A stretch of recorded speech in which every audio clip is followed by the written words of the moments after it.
Ocean's Dollars presents The Subconscious Diet for the Conscious Mind.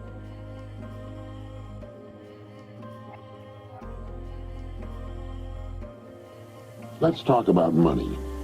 Men and women have been concerned about money since the first coin was fashioned in Asia Minor about 700 BC. You might say that money's like good health, in that we're concerned about it to the extent that we don't have it.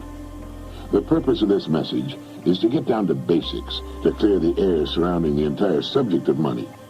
To do this, I'm going to have to get absolutely elementary, and while you may already know most of the things I'm going to say, I think it's important that we remind ourselves just exactly what money is, how much of it is enough, and how to earn the amount of money you need to live the way you want to live now and in the important future years. To begin, let's get rid of the old myth once and for all that money is bad or unimportant. It is not bad, and it is important, vitally important. It's just as important as the food and clothes it buys, the shelter it affords, the education it provides, and the doctor's bills it pays. Money is important to any person living in a civilized society. To argue and split hairs to the effect that it's not as important as other things is absurd. Nothing will take the place of money in the area in which money works. That's all there is to it.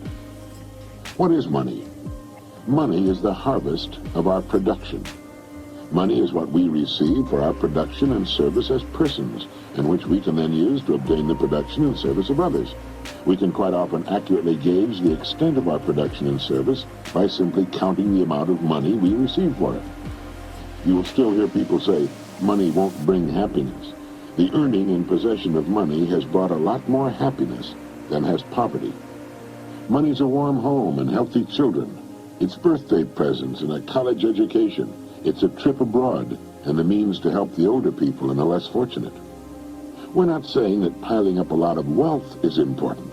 What we are saying is that money is important because it's the only reward which is completely negotiable and can be used by everyone.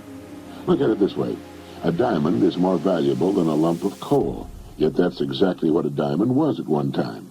And just as a lump of coal can be transformed into one of the world's most valuable objects, a human being can vastly increase his own value to the world. Try to remember this formula.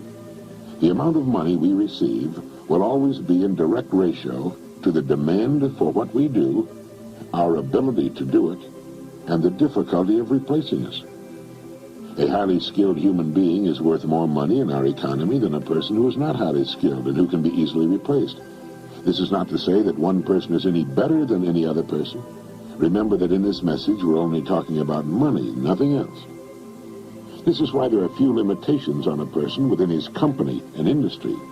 His income will be an exact proportion to the demand for what he does, his ability to do what he does, and the difficulty of replacing him. That's why the whole idea of trying to get something for nothing is ridiculous and won't work.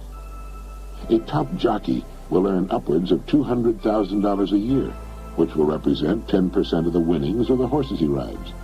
You might say riding a horse serves no useful purpose, but the demand is there, useful or not. It's the same with a star in show business. His or her income will very accurately reflect the demand for what he or she does. And that's why preparation for life is so important. Luck has been defined as what happens when preparedness meets opportunity. A great opportunity will only make the unprepared, the unqualified, appear ridiculous. For every one of us, opportunities are all around us. Our ability to see them will depend in large part on how well we have prepared ourselves. Now, how do you stack up in this regard? Now, while this may sound elementary, you'd be amazed at the number of people who want more money, but don't want to take the time and trouble to qualify for it. And until they qualify for it, there's no way on earth for them to earn it. It's like the person who wants a good-looking figure but doesn't want to stay on a diet long enough to get it. To 9/10 of the world's population, the average North American is already rich.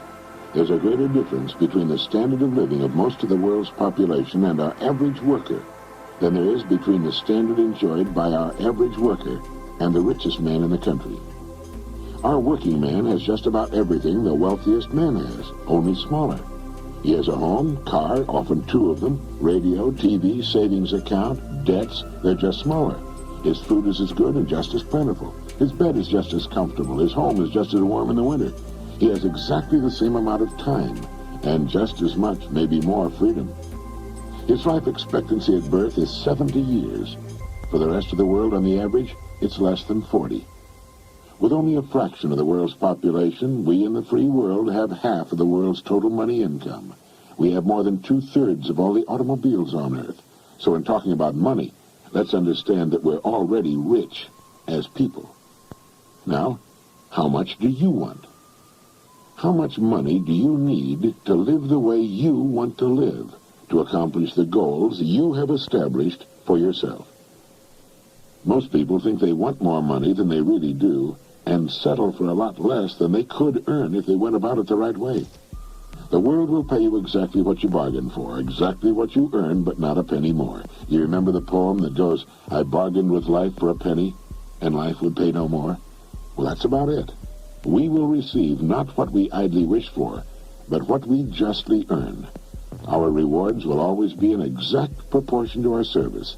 If you don't like your income, you must devise ways and means of increasing your service. And this is an individual thing. No one can do it for you. Although you can get ideas from others, your service must come out of you, your mind, your abilities, and your energy. A strong man cannot make a weak man strong.